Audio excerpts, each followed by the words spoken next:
Welcome back to Tech Talk 7. Today I have something very exciting for you because DJI announced the Avata 2, which I was able to already test out the last couple of weeks.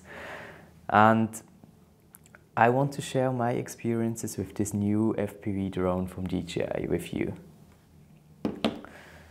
So first of all, when you get this drone, it was not coming with the AirTag that I attached to it, but I will speak about that in a minute. But if you look at this drone, it's very small. It's bigger than the Mini 4 Pro when it's folded, but once unfolded, the Mini 4 Pro is bigger than the Avata 2. And yeah, it's a very small frame. The propellers are really tiny and I like the fact that they are protected because then you really do not need to worry also if you fly inside of a building.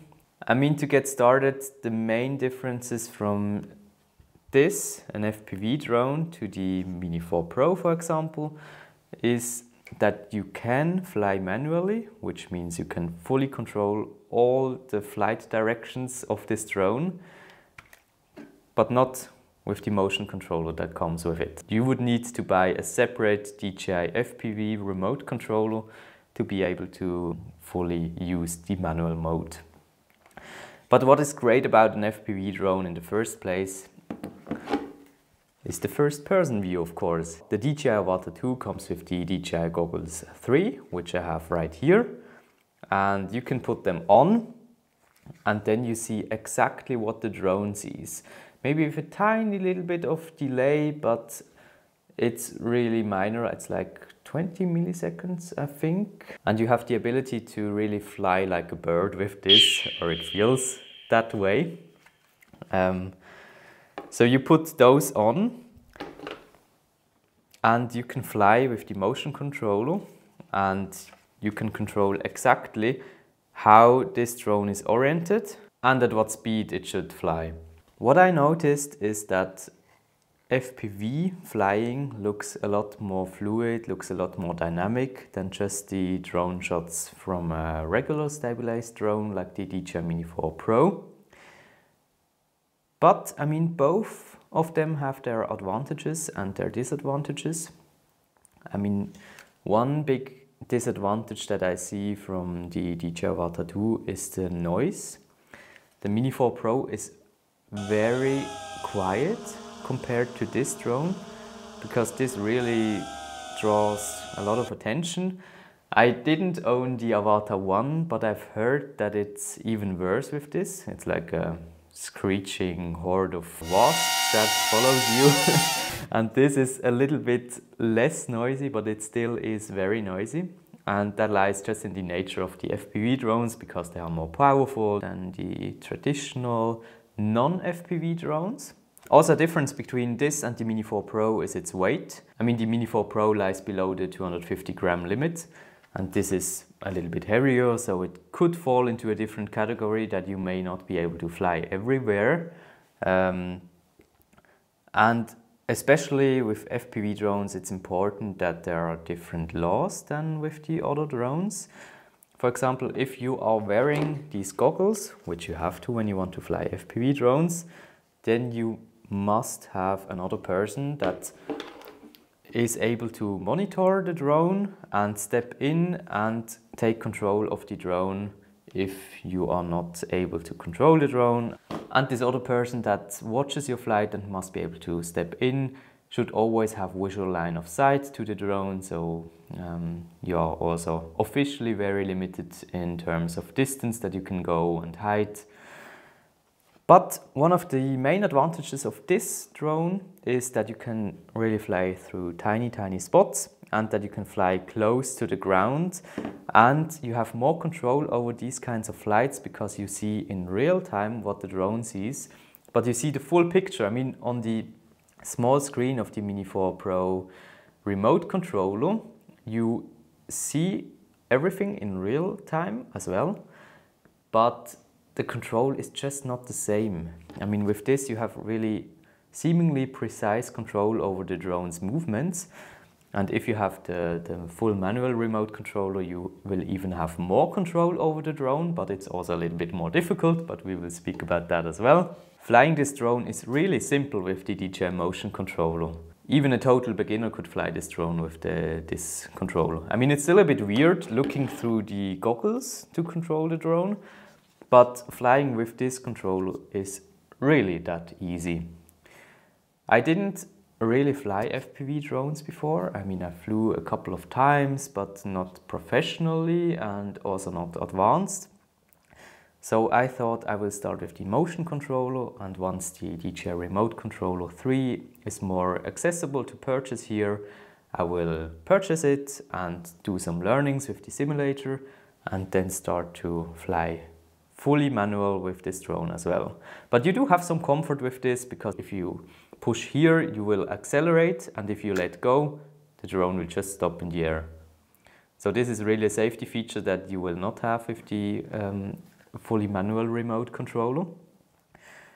And you do have some little gimmicks, features that you can use, like you can do flips by just pushing this button in the direction that you want to do the flip, or you can do rolls and stuff like that. But for me, it's more like a gimmick. It's not really that useful because the flips are very short. If you control them manually, you would even probably make them a little bit longer so that you could use them as a transition a little bit better. So the way you fly with this motion controller is push the stick forward to accelerate, and then you hold it like that, and you can just control the drone by tilting this motion controller in the direction that you want the drone to go. If you slowly let go of this trigger, the drone will decelerate, and if you let go of it, the drone will come to a stop. It's really that simple. Then you have the record button, some mode and pause buttons, and a little scrolling wheel that you could use to tilt the camera.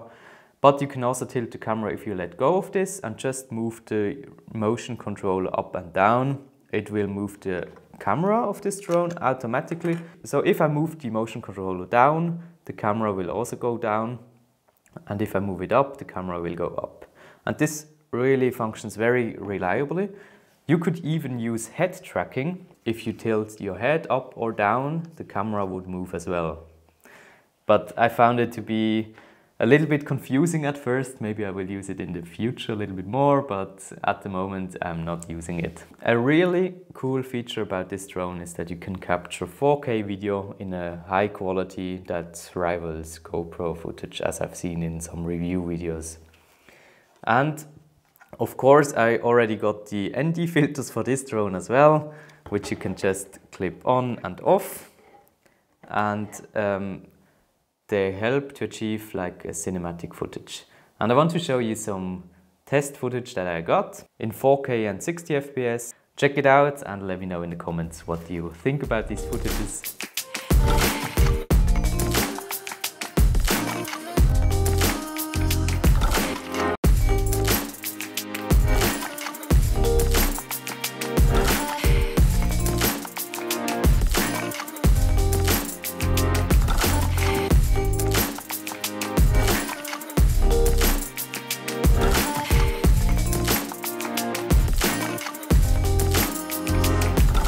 So who is this drone for?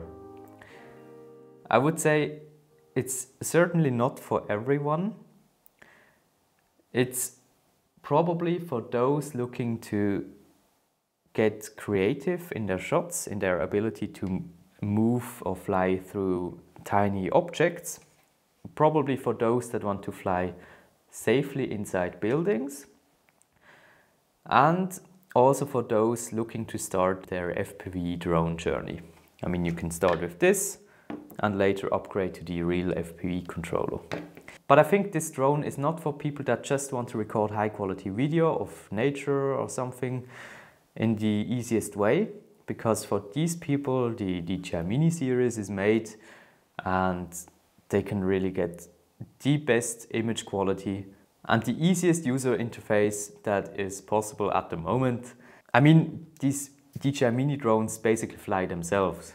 If you are lost, They will come back to you. If they detect an obstacle, they will avoid it. And they have a lot of built-in automatic modes. So these are really great. The use case of this drone is different. It's also made for fun. Through these goggles you really experience the world, just similar to a bird, I imagine. I don't know for sure, but I would imagine flying as a bird could be similar to this experience you get here. Here you also need to worry a little bit more about crashes, because it doesn't have obstacle avoidance like the DJI Mini series does, but it also has integrated cameras that detect how far away you are from the ground. So it should keep your distance to the ground as you set it up. But other than that, I've already seen a lot of crash videos on YouTube where they also totally destroyed the camera or the frame. But for this, you can get DJI Care Refresh, where you can get 1 or 2 replacements in the first year. And I think this is also great to learn about flying. If you have a crash that is serious and completely destroys your drone, you will get a new drone for a little fee. And what I also did is attach an AirTag to this. I will link the holder in the description. And I think it's a great way to find your drone if you've lost it. If you're flying too close to a field or something and you hit the ground and you have no idea where in this field your drone could be, then I think this could be a great improvement and great help to help you find your drone. But it may also be possible that the AirTag holder comes off during a crash and then you will just find the AirTag but not the drone. But I think it's better than just have nothing and rely on the internal GPS. I mean, it has a feature where you could let the drone beep from the distance, or where you could locate the last known location of the drone, but who knows, maybe the drone is completely damaged and you will not find it with that. So I attached the AirTag. I hope it helps. I hope I will never use it, but better be safe than sorry. And from what I can tell you, my first experience with this drone has been great. It's really easy to fly. It makes a lot of fun. The only downside is that I got the version with only 1 battery. And 1 battery lasts around 10 to 15 minutes, realistically, because you will have to fly back once it reaches 20 or 30% at the latest. But other than that, I would recommend it to anyone looking to step into the FPV game or wants to take more creative footage with your drone. My next step will be to get really fluent controlling the drone with this motion controller. And after that I will get the fully remote FPV controller, and then I will learn to master this. If you want to keep up with my journey, just follow me, I will keep you posted. If you are interested in any particular feature of this drone, let me know. So thanks a lot for watching and see you soon.